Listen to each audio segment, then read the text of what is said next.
그러니까 이분들이 우리 삼성 휴대폰 2개 만들어서 나도 하나 갖고 있고 그쪽 하나 보내는 거예요. 충전기에서. 그래서 딱 저녁 9시 약속한 시간에 전화하면 되잖아요. 좀 위험하죠? 그냥 카톡하면 되잖아요. 문자하면 되고 카톡 문자 무료잖아요. 바로바로 전화해서 확인합니다. 안부도 물어보고 생활비도 물어보고 요즘 어떻게 사는지 물어보고 남과 북이 이렇게 엄중한 상황으로 보이지만 실제로는 그렇지 않은 곳이 있다는 거예요. 아무리 얼어붙은 강물 속에도 밑에 졸졸 흐르는 물이 있잖아요. 남북 관계는 지금 굉장히 좋지 않은 상황이 있지만 북쪽에서 살다 남쪽에 오신 분들, 이런 분들 때문에 남북 간에 일정한 수준의 논의도 이루어지고 있고 지원도 이루어지고 있고 이런 활동이 계속 이루어지고 있습니다. 우리 통일 이야기하고 있지만 우리 전쟁 때 오신 실향민들 또 전쟁 이후에 온 북한 이탈 주민들 다 실향민이잖아요. 다 이산가족이고 이분들이 가능한 빠르게 북쪽에 가야 되겠지만 북쪽에 가기 전 이전이라도 이런 다양한 방법으로 남북한의 교류가 이루어지고 있기 때문에 우리가 당장 통일 준비하기 좀 어려우면 북쪽에 살다 남쪽에 오신 분들 지금 우리 이훈 동사님처럼 예전에 오신 분들도 그 자제분들도 있지만 실제 살다 오신 북한이탈 주민분들을 잘 도와주시면 이분들이 돈도 잘 벌고 남쪽에 여유롭게 만족스럽게 살면 이분들이 북쪽에 생활비도 보내고 좋은 이야기도 해줄 거 아니에요? 대한민국 정부가 대한민국 정말 좋은 나라입니다. 아무리 선전해봐야 북쪽 사람들이 안 믿으면 그만이에요. 근데 내 부모, 형제, 조카, 삼촌이 돈을 보내주고 야야 남쪽에 오면 이래 알려주고 누구 말을 믿겠어요? 저는 우리가 통일 준비도 여러 가지 방법이 있지만 북쪽에 살다가 남쪽에 오신 분들을 잘 정착하도록 도와주는 게 지금은 제일 좋은 통일 준비일지 모른다. 이런 말씀을 드리고 싶은 겁니다. 나머지 이야기는 더 질문 있으면 설명드리겠습니다. 고맙습니다. 예, 감사합니다. 원래 순서는 우리 시장님 축제이기 때문에 우리 시장님 이윤주 사람 듣고 말씀 듣고 북한 방통일 일하기는 이제 좀 바뀌었습니다. 방금 우리 윤여상 사장님께서 정말로 북한 이탈 주민들을 우리가 잘 피하는 것이 북한 주민들뿐만 아니라 통일 앞당기라 기는 게 아니지만 맞습니다. 여러분 통일을 염원하지만 여러분 우리는 통일을 할 수가 없습니다. 우리가 통일을 아무리 염원해도 우리는 통일을 할 능력이 없어요. 우리가 무료 통일을 원하는 건 아니잖아요. 싫다는 사람 끄집어낼 수는 없잖아요. 통일을 원하는 것은, 통일을 싫어하는 방법은 그것도 그냥 통일이 아니라 자유민주주의 기초한 평화 통일은 북한 주민들이 대한민국 자본주의 체제, 제국주의 앞자리를 요구했던 자본주의 체제를 요구했던 대한민국에 정말로 내가 원하는 자유와 민주주의와 인권과 복지가 있구나. 내가 속았다. 남쪽이 내가 원하는 지향 체제다. 그들이 스스로 결단하고 그들이 스스로 자발적으로 움직여야만 통일이 가능합니다. 우리는 아무리 여번에 통일을 할 수가 없어요. 통일의 원동력은 북한 주민입니다. 우리가 해야 할 일은 통일 준비입니다. 대한민국을 지금도 북한보다는 뭐 산술적으로 56배 하지만 사실상 깨보면 몇 배가 갈지 모릅니다. 엄청나게 발전했지만 우리 사회를 더 선진국가가 만들고 첫 번째, 두 번째는 이 북한보다 모든 앞선 우리 대한민국 체제를 북한 주민들이 보고 듣고 느끼게 만들어줘야 됩니다. 세 번째는 북한 주민과 함께 하려는 우리의 마음을 북한 주민에 전하는 겁니다. 대한민국을 선진국가로 만들고 북한 주민들에게 대한민국을 보여주고 그들과 함께 하려는 우리의 마음을 전하는 이것은 우리가 해야 될 통일 준비고 통일의 원동력 북한 주민입니다. 그런 측면에서 윤여상 소장님이 지금 이 땅에 있는 북한 이탈 주민도 잘 우리가 보살펴야 된다 이런 말씀이 같습니다. 자, 이렇게 순서 바뀌었습니다만은 우리 이훈 지사님은 환경북도의 고향이십니다. 분당 80년에 남다른 감회가 크시라 생각합니다. 지사님 나름대로 지사님 얘기할 때 나름대로의 생각이라든지 특별 좋은 말씀 한번 단어 듣겠습니다. 아니 뭐 두 분이 워낙 또 좋은 말씀하셔가지고 제가 뭐 달리 말씀드릴 점은 없는데 저희 그 부모님은 1946년도에 그 한경북도 성진에서 내려오셨습니다. 물론 저희 그 조부님은 그 북한 성진이 그때만 하더라도 일제시대 때 일제 강점기 때 수출 그러니까 쉽게 말씀드리자고 하면 그 만주 지역에 대한 수출 전초 기지였기 때문에 그쪽에서 이제 지주셨었습니다. 그래서 저희는 1946년도에 그 남한으로 내려왔죠. 그리고 저희 그 장인 장모님도 다 그 한경남도 함흥분이십니다. 그래서 어떻게 보면 저 같은 경우에는 뭐 진짜 그 추석이라든가 아니면 구정 때 갈 데가 없는 시장민 중에 시장민입니다. 제가 2010년도부터 한 4년 6개월 정도 여러분들 혹시 그 오두산 통일전망대 가보셨는지요? 그 우리 국가에서 관리하는 물론 여기 고성에도 통일전망대가 있지만은 그 파주에 가게 되면 오두산 통일전망대라고 국가에서 관리하는 데가 있습니다. 거기 대표이사로 제가 한 4년 6개월 동안 근무를 했었는데 해외 사람들 특히 이제 거기 오시는 관광객분들 중에 한 50% 정도는 해외 외국 분들이시고 그리고 특히나 우리 지금 지금 2차로는 또 100km 어스로선 그냥 걷고 있는데요. 주로 이제 그 남쪽에서 주로 올라오십니다. 우리 그 내국인 관광객들도 특히 많이 올라오시는데 특히 외국 사람들이 와가지고 상당히 놀라요. 제가 이제 그 지금 송 원장님한테 80년 동안 그 분당 거기에 대한 어떤 수혜를 거기에 대한 어떤 소회를 구고 싶고 하시는데 사실 소회라고 하는 거 없습니다. 그냥 있는 그대로 좀 여러 가지 좀 에피소드를 좀 섞어서 짤막하게 말씀드리겠습니다.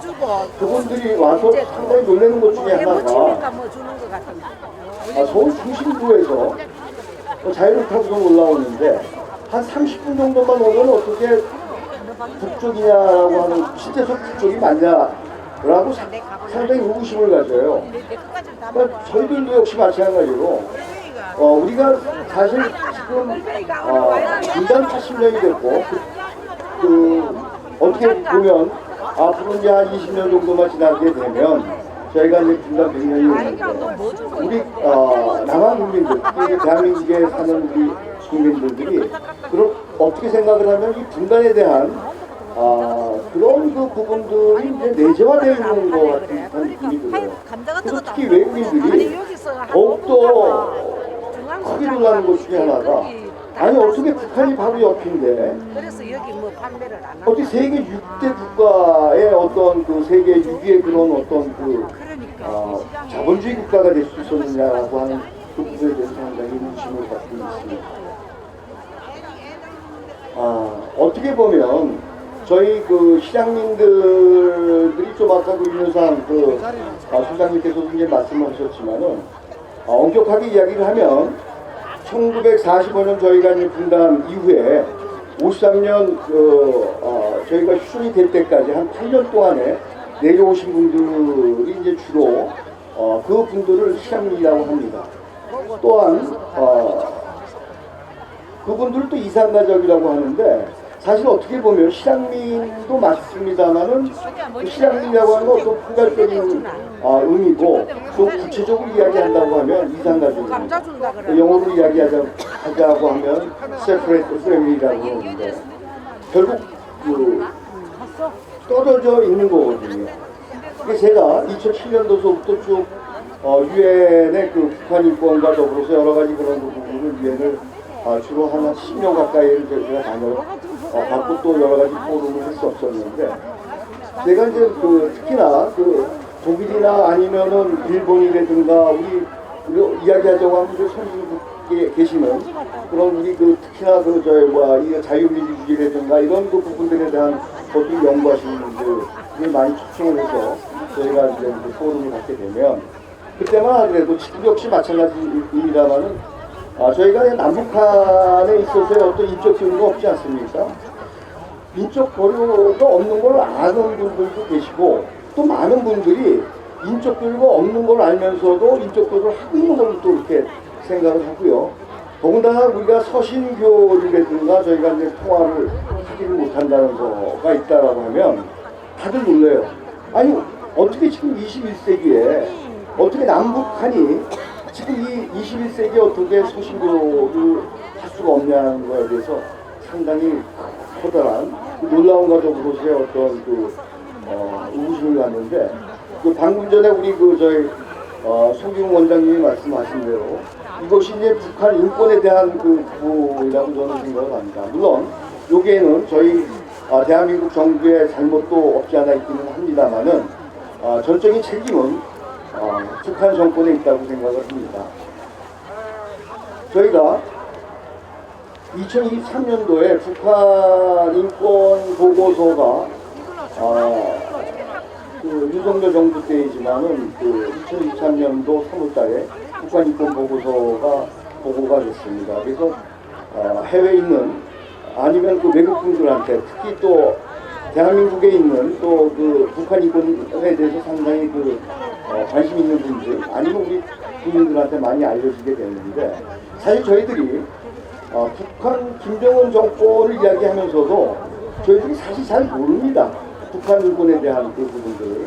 그래서 여러분들 좀 이따 이제 저희들 제가 말씀드리는 거 좀 끝나고 난 다음에 이런 부분들도 좀 질문을 해주시면 저희가 좀 구체적으로 좀 대답을 하겠습니다.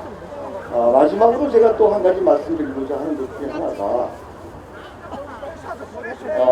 제가 이제 여러 군데 강의도 나가고 또한 이 통일교육에 대한 부분들을 저희 갖게 되면 요즘 특히 젊은 친구들은 통일교육에 대한 정체성과 더불어서 어떤 필요성에 대해서 전혀 그렇게 의식을 못하고 있는 것 같습니다.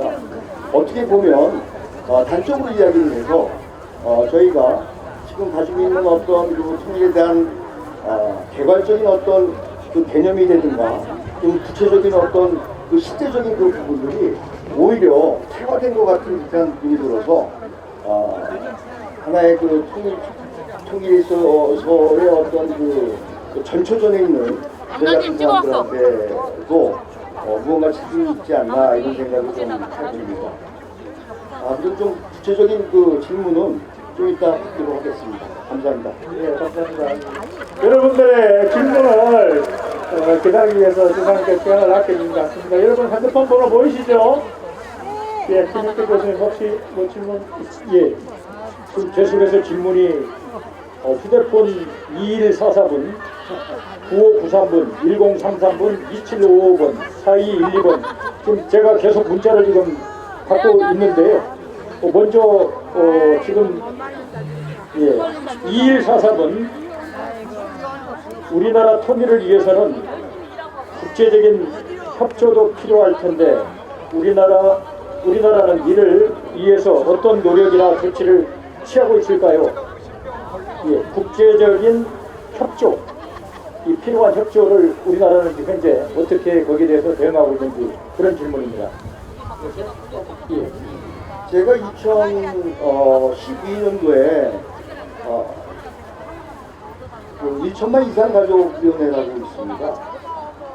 1천만 이상가족위원회는 말 그대로 이상가족들의 어떤 사법인인데요. 아무래도 1천만 이상가족위원회라고 하는 단체가 국제사회에서 뭔가의 이상가족에 대한 인권과 더불어서의 앞으로 통일을 준비하는 부분에서 저희가 유엔에 보게 되면 경제사회 이사회라고 있습니다. 해서 거기에 가입을 하려고 하면 19개 나라의 이사국들의 만장일치의 동의를 줘야 되는데 여러 가지 좀 어려운 관문 순간을 해서 제가 2012년도에 1천만 이상가족위원회가 유엔의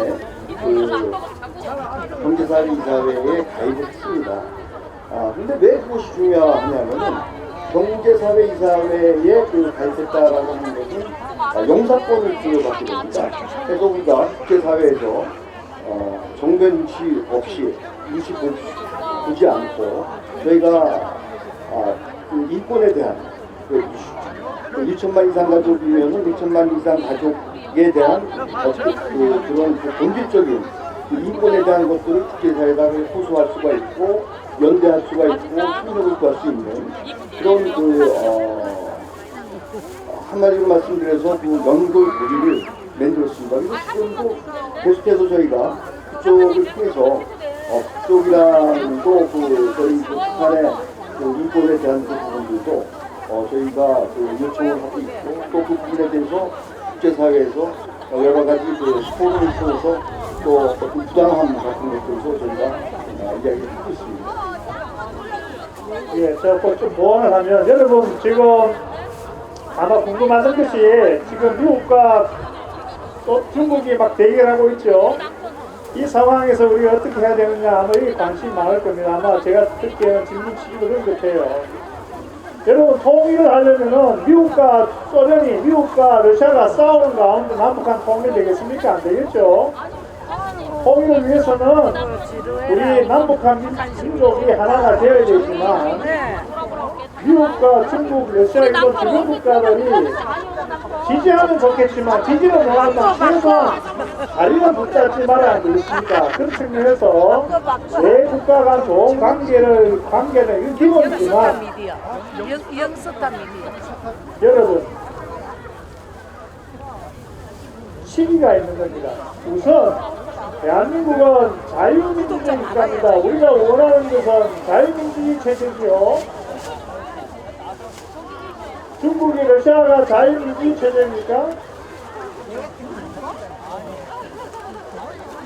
한반도가 통일되는데 물론 주변 국가들이 한반도 통일을 뭐 미국이든 중국이든 러시아든 일본이든 한반도가 통일되는 것을 뭐 과연 정말로 원할까 그것을 별개로 치더라도 그럼에도 불구하고 한반도 통일에 가장 먼저 지지할 국가가 여러분은 어느 국가라 생각하십니까? 저는 미국이라 생각합니다. 독일 통일하는데 2차 대전 끝나고 독일을 분단시킨 미국과 소련, 영국, 프랑스 4개 국가 가운데 서독은 베를린 장벽이 무너진 한 달 만에 미국의 대통령이 통일을 지키기로 약속했습니다.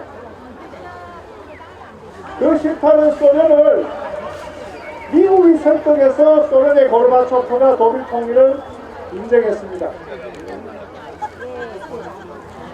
주변 국가들과 함께 잘 지내야 하는 기본이지만 그러나 우리가 지금 처하고 있는 안보 현실, 우리가 지향하는 가치,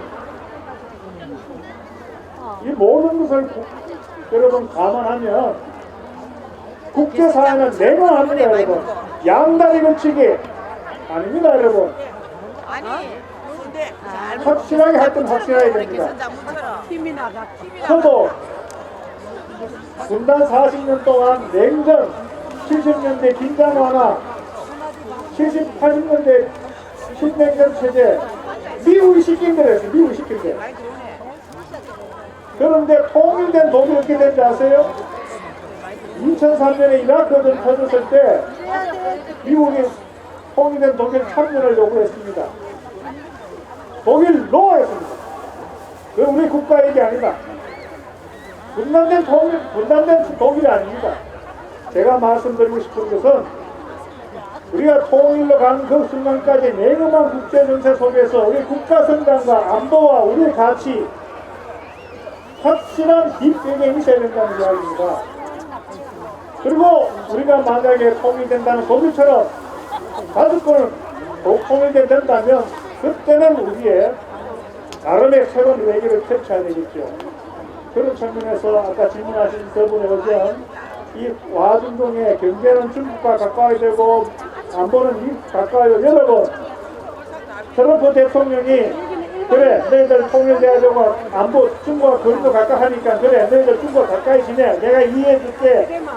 이렇게 국제 정치가 쉬운 일이 아닙니다.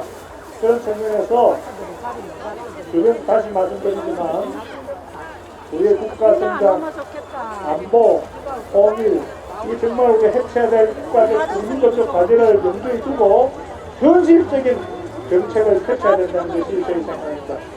예. 오늘 지금 현재 예 감사합니다.